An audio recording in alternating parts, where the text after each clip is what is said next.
time to make some pizza dough, everybody's favourite. And this is one of the easiest pizza dough recipes that I have found. It's actually a pita dough recipe, so if you have some leftover, then you can also make little pita breads on the barbecue. So we're going to start with 375 mils of warm water. It has to be warm water, not hot water. If it's too hot, you're going to kill the yeast. If it's too cold, it's not going to activate the yeast. So lukewarm tap water, 375 mils, and then we're going to add 3 tablespoons of dried yeast. Now they do come in large containers, but the best way to store it, if you can't use it all within that couple of weeks, is to pop it in the freezer. Popping it in the freezer slows the reaction time down, but it still keeps the yeast in perfect use. So we've got 3 teaspoons of yeast, and then we're going to activate, we have to activate our yeast, so we need to put in 2 teaspoons of sugar. Once we've got that in, you just use a wooden spoon. It doesn't react with the yeast, and just stir it around. And it looks like a really mucky, watery, muddy colour.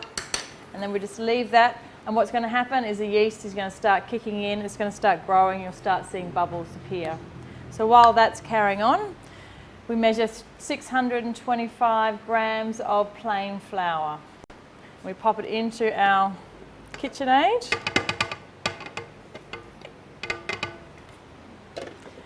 And then to give it a little bit of flavouring, we just put in 2 teaspoons of salt.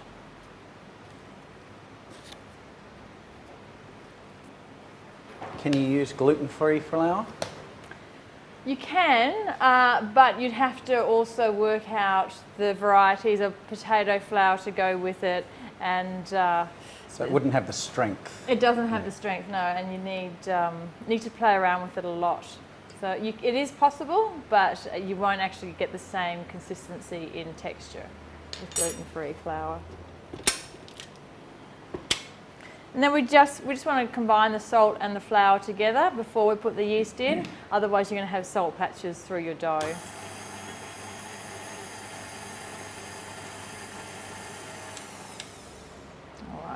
Now our yeast is starting to rise, and you can tell because we've got split levels of colour. So this is the foam is starting to come up. It's actually grown quite a bit. We put 375 mils in.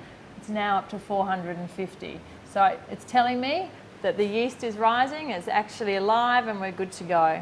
So now what we need to do is pour that into our flour mixture.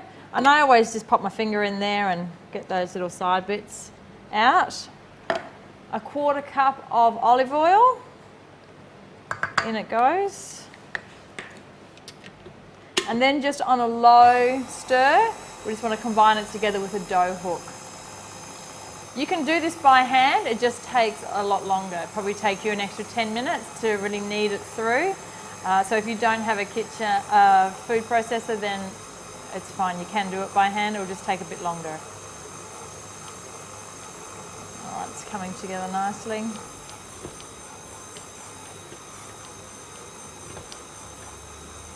At this stage, I just flick it, give it a little bit more speed to combine it all together. All right, so at this stage, what I do, it's really sticky around the hook. So I pull it off with my fingers, pour it onto the bench, and then just get in there and start kneading it together. And it comes together very easily. Just pick up all these scrappy bits. Nice little workout. It's a nice workout, yeah. But the dough is really soft, and it's there's not much effort involved. But at this stage, see how it's really piecey, and you've got the dry bits and the wet bits. What you want to do when you're kneading, because some people say, "Oh, how long do you knead it for?" You want it to all be the same consistency, the same texture. You don't want to have the dry bits and the wet all separated out, because you'll taste that in your pizza dough. Now when you're kneading, you don't need your fingers. All you need is the palm of your hand, the base part, and you're just really pressing it in. And you've really got to get your whole weight behind it. And if you do it on a bench that's a little lower, you can really exert a lot of pressure on it. So as you can see, it hasn't even been, a minute, and it's really starting to come together now. And it's starting to feel like it's loosening up. So what we do now is once it's all come together, and so you need it for about 3 or 4 minutes if it's been in the food processor. If it hasn't, it usually takes about 10 minutes if you're doing it all by hand. All right, so what I want to look at is I put my finger in and it does actually bounce back, and that's good. That's exactly what I want to see. So now I just get my bowl, put my dough in, covering it with Glad wrap. I do this so it doesn't actually dry out. We don't have a dry skin on it. And then we just stick it in a nice warm place. Usually by the oven is perfect. And what it's got to do is double in size. Once it doubles in size, then we're going to knock it back and let it double in size again.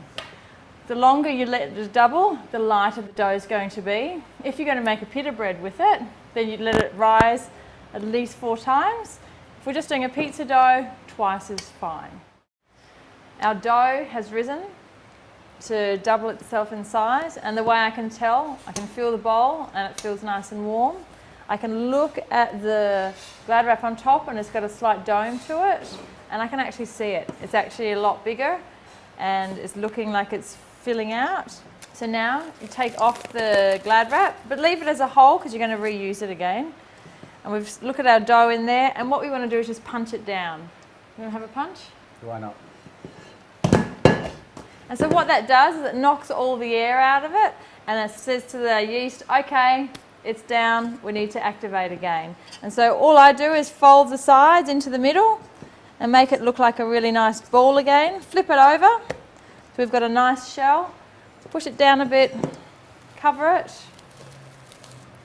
Now for pizza dough, just do that one more time, and when you knock it down again, roll it out, put your toppings on and pop it in the oven.